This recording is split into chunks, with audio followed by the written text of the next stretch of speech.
সকলকে শুভ সন্ধ্যা এবং স্বাগতম জানাই আমাদের স্টলের বইদের সহযোগিতা এবং আমাদের সেন্ট্রাল লাইব্রেরির যারা আধিকারিক রয়েছেন এবং যারা কর্মীবৃন্দ রয়েছেন তাদের সহযোগিতায় যে সুন্দর সেমিনারের আয়োজন করা হয়েছে তাতে একজন বক্তা হিসেবে বলতে পেরে আমি নিজেকে গর্বিত মনে করছি।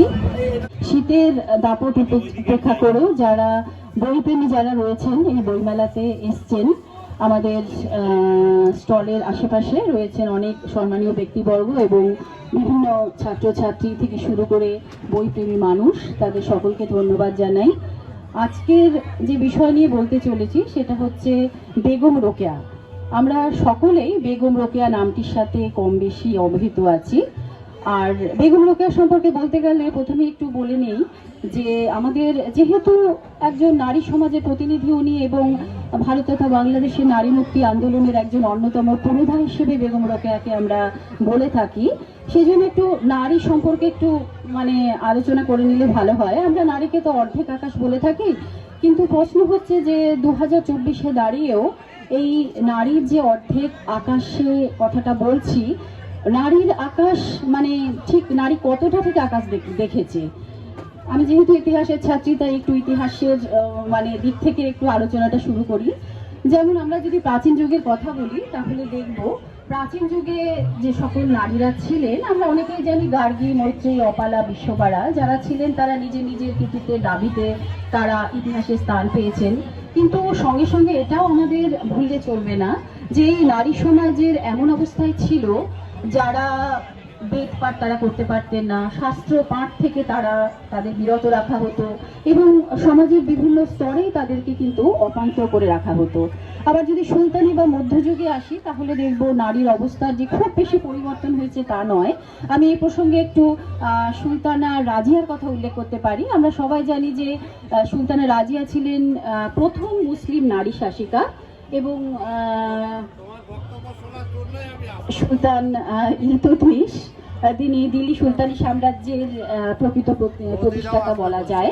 সে সময় একটা নিয়ম ছিল যে সুলতান তার পরবর্তী যে জ্যেষ্ঠ পুত্র থাকবে তাকেই সিংহাসনের উত্তরাধিকারী করবেন এবং সেই হিসেবে সুলতান ইলতুৎমিশের যে পরবর্তী উত্তরাধিকার তার জ্যেষ্ঠ পুত্র রুকনুদ্দিন ফিরোজ হওয়ার কথা, কিন্তু তিনি যেহেতু অযোগ্য অপদার্থ কিছুটা বিশৃঙ্খল ছিলেন, ইলতুৎমিশ তখন তার একমাত্র কন্যা রাজিয়াকেই সিংহাসনের উত্তরাধিকারী হিসেবে মনোনীত করলেন এবং তখনকার যে আমির ওমরাহ যারা ছিলেন তারা প্রতি মুহূর্তে কিন্তু এই মহিলার এই এই শাসনকে কিন্তু তারা অগ্রাহ্য করেছিলেন এবং তার প্রত্যুত্তরে ইলতুৎমিশ বলেছিলেন, my sons are engrossed in the presence of youth, none of them have the capacity to possess the affairs of the state. এবং তিনি আরও ঘোষণা করেন যে আমার মৃত্যুর পর রাজিয়াই যে সিংহাসনের উত্তরাধিকারী হবে উপযুক্ত সেটা কিন্তু ইতিহাসই প্রমাণ করে দেবে।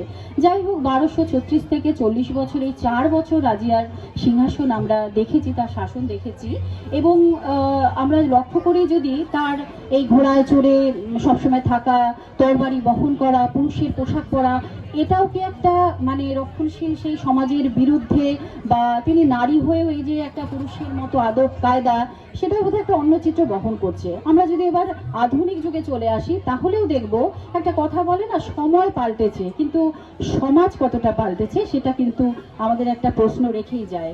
যেমন আধুনিক যুগে যদি পরবর্তীকালে আমরা দেখি নারীর যে প্রসার যদি আলোচনা করি, আমরা দেখব যে বিদ্যাসাগর, রামমোহন যারা ছিলেন, যারা সমাজকে এই পিছিয়ে পড়া নারীদের তারা একটা আলোর দিশা দেখাতে চেয়েছিলেন, কারণ আমরা সবাই জানি সেই যুগে সমাজে ছিল।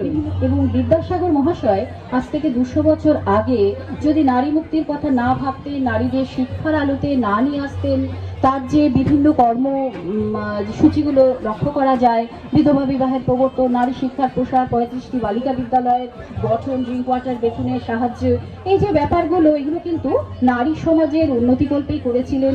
তাছাড়া রামমোহনের কথাও আমরা জানি যে পেন্টিংকে সহযোগিতায় যেটা করেছিলেন সতীদাহ প্রথার বিলোপ সাধন, এগুলো তো আমরা সবাই কম বেশি জানি। এবার মূল প্রসঙ্গে 1880 সালের 9 ডিসেম্বর তিনি জন্মগ্রহণ করেছিলেন বর্তমান বাংলাদেশের রংপুরের পায়রাবন্দে, এবং 9 ডিসেম্বরই ছিল তার মৃত্যুদিন। জাস্ট আমরা 1 মাস আগেই কিন্তু এই দিনটা আমরা অতিবাহিত করে এলাম, এবং বাংলাদেশ গভর্নমেন্ট এই 9 ডিসেম্বর এই দিনটাকে রোকেয়া দিবস হিসেবেও পালন করে, এবং যারা অগ্রণী মহিলা আছেন তাদেরকে এই রোকেয়া পদকও তুলে দেওয়া হয় বলে জানা আছে। এখন রোকেয়ার যে আমরা আলোচনায় মানে বলতে চলেছি যে এই ঘুমধরা সমাজ, যে একটু আগে সমাজের কথা বললাম, যে ঘুমধরা সমাজ বলতে সেই পশ্চাৎপর সমাজ যেখানে নারীকে সব ক্ষেত্রেই একটা ন্যায়ের মানে মধ্য দিয়ে আসতে হয়েছে। কারণ আমরা এই লিঙ্গ বৈষম্যতা বা নারী পুরুষের সমতাহীনতা, এটা আমরা সেই প্রাচীনকাল থেকেই যেমন দেখেছি, বেগম রোকেয়াকেও এই একই আর কি মানে শিকার হতে হয়েছিল। কিন্তু তিনি কিন্তু বিলাস পেশনে তার জীবন অতিবাহিত করতে পারতেন, কিন্তু তিনি তা করেননি। তিনি বেছে নিয়েছিলেন নিজেকে নারী মুক্তির সংগ্রামের জন্য, এবং তিনি উপলব্ধি করেছিলেন যে যতক্ষণ না শিক্ষা বা মতামত প্রকাশ বা যে কোনো বিষয় দিয়ে নারীর মানে কি বলবো এগিয়ে না আসলে সমাজ কিন্তু এগিয়ে চলতে পারবে না। আর আমরা মাঝে মাঝে দেখি সমাজ বা রাষ্ট্র বা ব্যক্তিকে মাঝে মাঝে একটু কি বলবো পাল্টে নেওয়ার একটা চেষ্টা, একটা যেন বিকল্প একটা কল্প জগতের একটা কথা বলি, তেমনি বেগম রোকেয়াও আমরা যদি দেখি 1905 সালে তিনি মাদ্রাজে দি লেডিস একটা ম্যাগাজিন, সেখানেও তিনি এই কি বলবো তার ইংরেজির অনুবাদ সুলতানাস ড্রিম, এখানেও তিনি একটা কল্প জগতের কথা বলেছেন, যেখানে কিনা নারীরা সেখানে হচ্ছে ভেতরের জগৎ থেকে বাইরে বেরিয়ে আসবে, তারাই মানে লেডিল্যান্ডে যারা আছে তারাই বাইরের জগৎ শাসন করবে, এবং পুরুষরা যারা রয়েছেন তারা ঘর গৃহস্থলীর কাজ করবেন। এরকম একটা তিনি জগতের কথা কিন্তু চিন্তা করেছিলেন। এটাকে অনেকটা যেমন মানুষের একটা ব্যক্তিগত আকাঙ্ক্ষা প্লাস একটা সমাজকে বদলে দেওয়ার একটা চেষ্টা, এটাকে ইউটোপিয়া বলা যায়। যেমন কিনা আমরা গান্ধীর রামরাজ্যের কথা যদি বলি, যেমন সেটা ন্যায়, অহিংসা, সত্য এগুলোর উপর প্রতিষ্ঠিত। আবার যদি ডক্টর বি.আর. আম্বেদকরের প্রবুদ্ধ ভারতের কথা বলি, সেটার কেন্দ্রে রয়েছে একটা মুক্তির ভাবনা। এইরকম ভাবে যেন আমরা বেগম রোকেয়ার এই চিন্তাধারার মধ্যেও কিছুটা মানে প্রভাব লক্ষ্য করতে পারি। এবার আসি বেগম রোকেয়ার আরেকটি প্রসঙ্গে, যে আমরা তাকে শুধু যে একজন কি বলবো নারী মুক্তি আন্দোলনের প্রবক্তা না বলেও তাকে শিক্ষাবিদ, তারপরে রাজনীতিবিদ বা বিভিন্ন দিক থেকে তাকে বিভিন্ন আঙ্গিকেই আমরা দেখতে পারি। আর একটু আগে যে সমাজটার কথা বলছিলাম, যে অবরোধবাসিনী বা অন্দরমহলে এই যে নারীর কি বলবো আবদ্ধ হয়ে থাকা, সেই ভেতর থেকে তাকে বাইরে নিয়ে আসা, তার জন্য যা যা দরকার, অর্থাৎ নারীর সর্বাঙ্গীন একটা উন্নয়ন সাধন তবেই সম্ভব হবে যবে কিনা নারী নিজেকে উপলব্ধি করতে পারবে। আর বেগম রোকেয়া নিয়েও কিন্তু বিভিন্ন বঙ্গে, বহির্বঙ্গে, বিদেশেও প্রচুর আলাপ আলোচনা, সেমিনার, তার বইগুলো বিভিন্ন জায়গায় স্থানও পেয়েছে বিভিন্ন লাইব্রেরিতে। কিন্তু বেগম রোকেয়াকে ততক্ষণ আমরা অনুধাবন করতে পারবো যতক্ষণ না তার রচিত যে সমগ্রগুলো সেগুলো আমরা পড়বো, বা তার যে ভেতরের যে কি বলবো অন্তরের যে বেদনা, বা এই যে লিঙ্গ বৈষম্যের প্রতি তার যে প্রতিবাদ, তার যে এই আপোষহীন সংগ্রাম, তার যে প্রতিবাদের সুর, এটাকে যতক্ষণ আমরা হৃদয়ঙ্গম করতে পারবো ততক্ষণ না কিন্তু আমরা বেগম রোকেয়াকে ঠিকমতো উপলব্ধি করতে পারবো না। আজকের এই 2024 সালে দাঁড়িয়েও আমাদের বিভিন্ন পত্রপত্রিকা, সেমিনার, বিভিন্ন আলাপ আলোচনার মধ্যে এই নারী সমাজের উন্নয়ন, মুসলিম সমাজে নারীদের যে উন্নয়ন, এগুলো নিয়ে বিভিন্ন আলাপ আলোচনা হয়, এবং সেখানে প্রথমেই বেগম রোকেয়ার নাম কিন্তু উঠে আসে। এছাড়াও তার যে পরবর্তী যে তিনি পথপ্রদর্শক ছিলেন, এবং পরবর্তীকালেও তাকে কেন্দ্র করেই যারা এগিয়ে এসেছেন, বেগম সুফিয়া কামাল থেকে শুরু করে আরও অনেকে আছেন, তাদের নামও আমাদের বিস্তৃত হলে চলবে না। তা যেটা বলছিলাম, যে এই যে ঘুমধরা সমাজের কথা, এই প্রসঙ্গে একটু আমি ইতিহাসের কিছু দু একটা কোট আমার মনে পড়ছে। যেমন এই যেটা বলছিলাম আর কি, যে শতেক বিধবা হয় একের মরণে, এই যে কথাটা বলছি যে একজনের মৃত্যুতে শতেক বিধবা হয়, তার মানে যে যে কুলীন ব্রাহ্মণদের যে ব্যাপারটা একটা ছিল, আমি হিন্দু সমাজের কথা বলছি, যে এরকম একটা ধারণা ছিল যে কুলীন ব্রাহ্মণের সাথে বিবাহ দিতে হবে। তার অলরেডি হয়তো মানে 50 জন বা 100 জন স্ত্রী ছিলেন, তা সত্ত্বেও দেখা যাচ্ছে বিবাহ দেওয়া হলো, তারপরে তিনি সতীদাহ প্রথার শিকার হলেন। বা আরেকটা প্রবাদ আমার মনে পড়ছে যে আর রামা বলে আমি কুলীনের মেয়ে, যৌবন বহিয়া গেল বর চেয়েছে। তাহলে এই যে প্রথাগুলো, বা পূর্বে নারী উর্বে ছাই তবেই আমি গুণ গাই ইত্যাদি যে প্রবাদগুলো, সেগুলো যেমন একদিকে রয়েছে, তেমনি এই মুসলিম সমাজেও যে নারীদের কথা বলতে গেলে এখানেও কিন্তু কম বেশি এই জিনিসগুলো আমরা দেখতে পাই। মোটের ওপর রোকেয়াকে, বেগম রোকেয়াকে আমরা মূল্যায়ন করার মতো ধরুন স্পর্ধা আমাদের হয়তো এই স্বল্প মানে বক্তব্যের মধ্যে উঠে আসবে না। আমার সীমিত জ্ঞানের মধ্যে আমি যেটুকু বলতে পেরেছি সেটুকু বলার চেষ্টা করলাম। আমাদের মাঝখানে প্রচুর জ্ঞানীগুণী মানুষ উপস্থিত রয়েছেন, শ্রদ্ধেয় ব্যক্তিবর্গ রয়েছেন। আমি তাদেরকে অনুরোধ করব আপনাদের মূল্যবান বক্তব্য এর সাথে সংযোজন করলে এই আলোচনাটা আরো সমৃদ্ধ হবে। সবাইকে ধন্যবাদ, নমস্কার।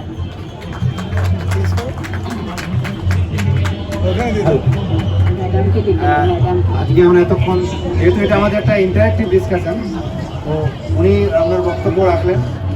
এবার হচ্ছে আমরা আপনাদের কাছ থেকে আপনাদের মতামত আশা করছি, যেন একটা শেয়ার, মানে আমরা অ্যাকচুয়ালি শেয়ার করবো একটা অপরকে।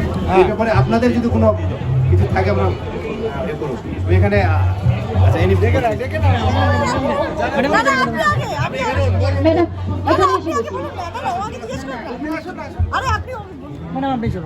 আরে কিছু হবে না, আপনি বলুন না আপনার বক্তব্য। আমি তো বলবো, এটা আমার প্রিয় জায়গা, আমি না বলে যাবো না।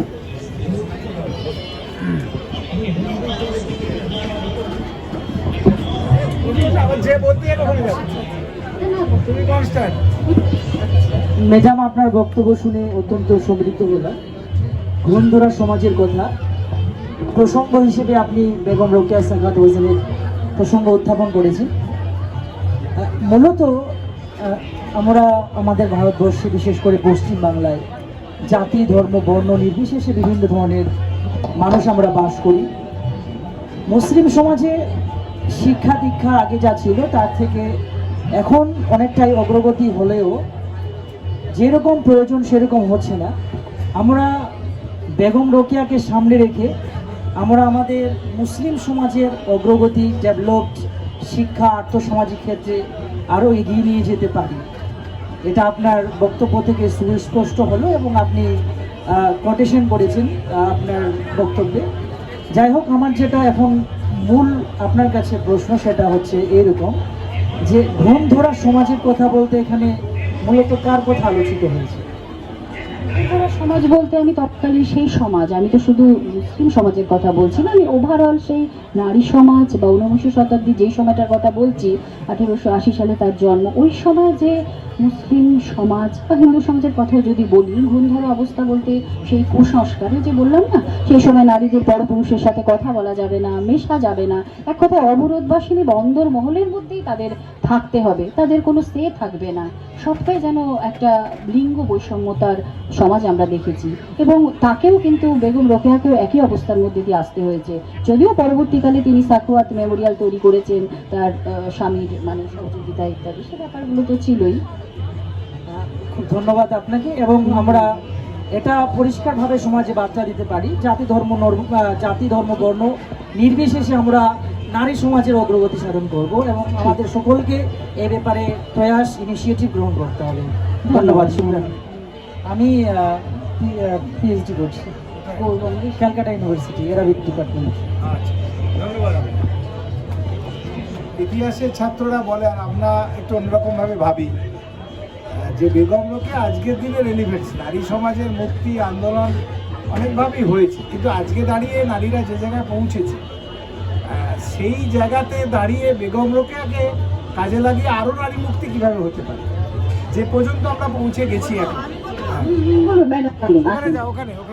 আসুন, এখানে চলে আসুন, বসে বসে। রোকেয়া শুনে আমি নিজেকে স্থির রাখতে পারলাম না। আসলে রোকেয়া নিয়ে একটু পড়াশোনা একটা সময় করেছিলাম অনেকদিন আগে। তো প্রিন্সিপাল যে প্রশ্নটা করলো সেখান থেকেই শুরু করি। বেগম রোকেয়া সেই সময় শুধু নয়, আজকের যুগেও বেগম রোকেয়ার মতো চিন্তাভাবনা আসেনি। একটা উদাহরণ দেব, বেগম রোকেয়া একটা লেখায় লিখেছিলেন যে আমরা নারীরা খুব খুশি হই যে আমাদের স্বামীরা বা পুরুষেরা আর কি বিভিন্ন সোনার গয়না দেয়, আমরা খুব খুশি হয়ে বলি না যে আহা আমার হাজব্যান্ড এই গয়নাটা দিয়েছে। বলেছে ওটা আসলে একটা পোষা কুকুরকে যেরকম বকলাস করিয়ে রাখলে পোষা কুকুরও খুব খুশি হয়, তাকে খুব ভালোবাসে, সেইটাই। কিন্তু আমরা নারীরাই সেটা বুঝতে পারি না, আমরা খুব গর্বিত হয়ে বলি। এই চিন্তা ভাবনাটা সেই যুগে দাঁড়িয়ে তিনি করেছিলেন। আমরা আজকের নারীরাও সেটা করতে পারি না, আমরা এখনো ওরকম আহারে আমাকে আমার বর এটা দিয়েছে বলতে খুব ভালোবাসি। তো ফলে বেগম রোকেয়া কেন, একটা উদাহরণ দিলাম এই মুহূর্তে মনে পড়লো, এরকম ওনার অজস্র লেখায় অজস্র উদাহরণ আছে। ও যেটা সুলতানাস ড্রিমের কথা বললো, ওটা প্রথম উনি ইংরেজিতেই লেখেন, পরে ওটাকে উনি বাংলায় করেন, এবং সেখানেও একটা অন্য কথা বলেছে, সেটা এক্সট্রিম নারীবাদী ভাবনা, সেটা এখনো আমরা হয়তো ভাবতে পারি না। যে বলছে যে সুলতানা বলছে যে এই আমাদের দেখতে বেরিয়েছে তার সঙ্গে, যখন সেই তার রাজ্য দেখতে বেরিয়েছে, দেখছে যে কোনো পুলিশ বা এরম ইত্যাদি কেউ নেই, তখন বলছে যে না থাকবে কেন, এখানে তো মেয়েরা শাসন করে, যত অপরাধ সেটা হচ্ছে ছেলেরাই করে। ফলে ছেলেরা যেখানে সংসার মানে রাজ্য চালায় সেখানে অপরাধের সংখ্যা অনেক বেশি, নারীরা এখানে চালায়, তো ফলে অপরাধের সংখ্যা নেই, ফলে আমাদের পুলিশও রাখতে হয় না, চুরিও হয় না, পুলিশে রাখতে হয় না। মানে এইরকম ভাবনা উনি কিন্তু 19 শতকের শেষে, তাই উনি খালি মুসলিম নারী প্রগতি বা ইত্যাদি, আবার উনি যখন ওনাকে নিয়ে নানা রকম মানে ওই সময় দাঁড়িয়ে উনি স্কুল স্থাপন করছেন, মেয়েদের জন্য ভাবছেন, বুঝতেই পারছেন সমাজ থেকে অনেক প্রতিবাদ আসছে, কিন্তু তখন কিন্তু উনি বোরখাটাও পরছেন। কেন পরছেন সেটাও বলছে শুধু একটা বোরখা পরলে, যদি আমি যে পুরুষদের নিয়ে কাজ করি তারা আমার বোরখা না আমার সঙ্গে বসে ওই স্কুলের কাজটুকুও করবে না, আমি সেইটুকু মানে স্যাক্রিফাইস করব, কারণ আমার ওই শিক্ষাটা আসল লক্ষ্য। ফলে আমি ড্রেসে ভীষণ, আমরা এখন ভীষণ হয়েছি না, আমরা ড্রেসে আধুনিক হয়ে উঠবো। বেগম রোকেয়া সেখানেও জবাব দিয়েছেন। তাই বেগম রোকেয়া ভীষণভাবে প্রাসঙ্গিক, শুধু প্রাসঙ্গিক না, তিনি যা ভেবেছেন আজও আমরা ভাবতে পারি না। এইটা আমার ভীষণ বলার দরকার ছিল, সেই জন্য বলবো যে বেগম রোকেয়া, আমি যখন অবশ্য প্রথম পড়তে শুরু করেছিলাম তখন এত কিছু কাজ হয়নি, এখন বেগম রোকেয়া নিয়ে প্রচুর কাজ হয়েছে, প্রচুর বইপত্র হয়েছে, তাও বোধহয় আমরা ওই বইপত্রই হয়, গবেষণাই হয়, জীবন ক্ষেত্রে খুব কম কাজে লাগাই। আমি সবসময় বলবো এই লেখাপত্র পড়ে আজকের প্রজন্ম যদি জীবন ক্ষেত্রে একটু কাজে লাগায়, সে নারী পুরুষ নির্বিশেষে, কারণ আমি মনে করি পুরুষতন্ত্র কোনো পুরুষের দ্বারা নির্মিত বলে শুধু না, পুরুষতন্ত্র একটা যে কোনো ক্ষমতার যেরকম একটা তন্ত্র হয়, সেটা একটা তন্ত্র, সেটা একটা নারীর মধ্যে থাকতে পারে, একটা পুরুষের মধ্যে থাকতে পারে, সেই ক্ষমতার জায়গাটা বদলাতে হবে। সত্যিকারের মানুষ হিসেবে আমাদের প্রত্যেককে ভাবতে হবে, সেখানে বেগম রোকেয়া ভীষণ জরুরি বলে আমার মনে হয়েছে। তাই আমি লোভ সামলাতে পারিনি, আমি কোনোদিন কখনো কিছু বলি না, কিন্তু এইটা শুনে আমি বললাম পড়বে, আমি কিন্তু বলবোই একদিন তুমি বলার পরে। ধন্যবাদ সবাইকে। আমার যে প্রশ্নটা হচ্ছে যে মানে যদিও বেগম রোকেয়া সম্বন্ধে মানে খুব একটা বেশি পড়ি, আমি যেটুকু ওদের জেনেছি যে উনি নারীদের শিক্ষার ব্যাপারে একটা খুব মানে অগ্রণী, সেই তুলনায় সমাজের যে ঘুম ধরতে এই অবক্ষয় অসহায়তাটা ওইটা ভাঙার দিকে আমি অতটা মানে সেরকম পাইনি, সিগনিফিকেন্স বা কিছু যে উদাহরণ আমি পাইনি, হয়তো হতে পারে ওটা ইগনোরেন্স, আমি পড়ে উঠতে পারিনি। মানে উনি যতটা শিক্ষার ব্যাপারে যতটা পেয়েছি, ওই যে ওই প্রচলিত ঘূর্ণা সমাজে তুমি বললে ওই ভাঙার ক্ষেত্রে ওনার যে আরও কিছু যে পদক্ষেপ, সেইটা খুবই একটা আমি পাইনি। ওটা কি সামগ্রিক ওনাকেও কি প্রেশারে রাখা হয়েছিল যে ওই দিকটা বেশি তুমি ঘাটাবে না? এটাকে কিভাবে, হ্যাঁ বলবেন। আমার মনে হয় কমন সেন্স, একজন যখন পথ বেছে নেয় যে শিক্ষায় যদি হয় সব সমাধান হয়ে যায়, সুতরাং শিক্ষাটা কম রাখলে তো উনি মনে করতেন নারী শিক্ষাটা বেশি জরুরি, তার জন্য যদি আমাকে বোরখা পরে থাকতে হয়, থেকে যদি আমি বোরখা পরাটাকে উনি একেবারেই সমর্থন করেননি, কিন্তু করেননি সেটা ওনার মতিঝিল বলে একটি লেখা আছে, সেখানে দেখাচ্ছে যে সেটা একটা মজার গল্প। সবচেয়ে বড় কথা, আমি একটা কথা বলতে ভুলে গেছি, যে ওনার সমস্ত লেখাই সমাজের জন্য উনি কলম ধরেছিলেন, কিন্তু সেটাও একটা উনি আধুনিক জায়গা যে মেয়েরা যখন প্রায় নিজেরা কেঁদে কেঁদে সমস্ত দাবি জানাচ্ছে, যখন লিখতেও শুরু করছে আমাদের কিছু নেই, আমাদের দাও, এরকম কিছু, তখন কিন্তু উনি সাংঘাতিকভাবে ব্যঙ্গাত্মক টোনে পুরুষ সমাজ বা পুরুষতন্ত্রকে আঘাত করছেন। এটাও একটা ওনার সময় দাঁড়িয়ে উনি ভীষণভাবে আধুনিক। সমস্ত লেখাই ওনার ব্যঙ্গ লেখা, যত কিছু লিখেছেন কবিতা বাদ দিয়ে। আর এই মতিচুর বলে যেটা আমি কথা বলছিলাম, সেখানে কিন্তু সাংঘাতিকভাবে পর্দা প্রথার বিরোধিতা করেছেন এবং উনি বলছেন যে ওনার যে স্কুল স্থাপন করেছেন সেখানে একটি মেয়েকে নিয়ে আসছে, তার বাড়ির কাজের মেয়ে, পুরো বাচ্চাটারও বোরখা পরা, যে নিয়ে আসছে তারও বোরখা পরা, সামনে দিয়ে একজন চাওয়ালা যাচ্ছে, সেই চাওয়ালার গরম চা বাচ্চা মেয়েটির গায়ে পড়ে যাচ্ছে, কেন দেখতে পাচ্ছেন না। বলে এইভাবে উনি মজা করে করে হলো, ব্যঙ্গ করে করে হলো বোরখা প্রথার কি ভয়ঙ্কর পরিণাম হতে পারে সেটা দেখিয়েছেন। কিন্তু তিনি নিজে বোরখা পরেছেন, বলছেন কারণ আমি বোরখা এই জন্য পরবো যে বোরখাটা না পরলে আমার সঙ্গে 10টা পুরুষ বসে ওই আমার সাখাওয়াত মেমোরিয়াল স্কুলের কাজটুকু করবে না, বলে আমাকে শিক্ষাটাকে দিতেই হবে, তার জন্য এইটুকু কম্প্রোমাইজ আমি আমার ব্যক্তি জীবনে করবো, বোরখা পরবো। ফলে ঘুম ধরা সমাজকে উনি একদম ভেতর থেকে পাল্টাতে চেয়েছিলেন, যেটা হচ্ছে শিক্ষা। উনি বুঝেছিলেন শিক্ষা ছাড়া হবে না, এবং ওনার নিজের শিক্ষাটাও তাই। কিন্তু উনি লুকিয়ে, ওনার বাবা ওনাকে বাংলা পড়তে দেবেন না, ওনাকে পড়াশোনা করতে দেবেন না, উনি বাবার কাছে দাদাদের কাছে রাত জেগে শিক্ষা নিয়েছেন, আর কি বাংলা শিক্ষা নিয়েছেন। ওনার দিদিও তাই ছিল, ওনার দিদি খুব অল্প বয়সে বিয়ে দিয়ে দিয়েছিল, তারপরে উনি চর্চা করতে পারেননি, কিন্তু উনি সেটাকে করেছেন। সেখানে ওনার হাজবেন্ডের সহায়তা ছিল খানিকটা, কিন্তু তারপর হাজবেন্ড মারা যাওয়ার পরও কিন্তু উনি সেই চর্চাটা রেখে গেছেন। যে সুলতানা রাজিয়ার কথাও এসছে, ইতিহাসের ছাত্ররা সবাই জানে, জিকের ছাত্ররা অনেকেই জানে, ভারতের প্রথম মহিলা শাসিকা তিনি ছিলেন সুলতানা রাজিয়া। সুলতানা রাজিয়ার সাথে বেগম রোকেয়ার পার্থক্য ছিল। পার্থক্যটা এরকম, সুলতানা রাজিয়া নিজে অ্যাডামান্ট হয়ে পুরুষের পোশাক পরিধান করে সিংহাসন পরিচালনা করতেন এবং রাজকার্য পরিচালনা করতেন, এমনকি যুদ্ধক্ষেত্রেও যেতেন। আর বেগম রোকেয়া তিনি সমাজকে ধরে রেখে তার লেখনীর মধ্য দিয়ে তার বেশভূষায় তিনি মেনে নিয়েছিলেন সমাজকে, কারণ এই সমাজে ঢুকতে হবে, এই সমাজকে জানতে হবে, কিন্তু তার লেখনের মধ্য দিয়ে তিনি সংগ্রামী প্রতিবাদী যে আন্দোলন গড়ে তুলেছিলেন, নারী মুক্তির সূর্য বলা যেতে পারে তাকে।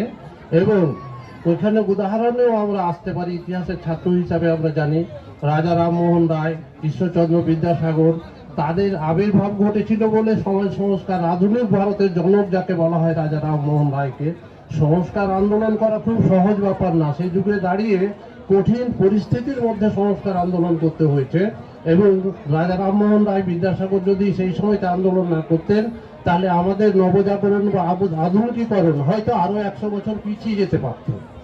বেগম রোকেয়া যদি সেইটা রেস ধরে, মুসলিম সমাজ শুধু নয়, বাংলাদেশকে নিয়ে, তখন অবিভক্ত বাংলা, এই বাংলাকে নিয়ে যে অগ্রগতির পথ দেখিয়েছিলেন, যে সামাজিক সংস্কার করেছিলেন, যে রাজনৈতিক চেতনাবোধ জাগ্রত করেছিলেন মানুষের মধ্যে, তার লেখনী অমূল্যবান সম্পদ আজও এবং প্রাসঙ্গিক, সত্যিকার প্রাসঙ্গিক, পৌলমী সঠিকভাবে বলেছে যে বেগম রোকেয়ার জীবনচর্চা এবং তার আন্দোলন, তার চিন্তাধারা, তার চিন্তাভাবনা সমাজে আজও প্রাসঙ্গিক। এই পার্থক্যটা বলার জন্য আমি একটু করে বললাম যে তিনি সমাজের সঙ্গে মিশে গেছেন, আবার তার লেখনী দিয়ে সমাজ সংস্কারের কথাও তিনি বলেছেন, সেই সমাজকে তিনি আক্রমণও করেছেন। এইখানেই তার মহত্ব, এবং সেই মহত্ব আজও বিদ্যমান।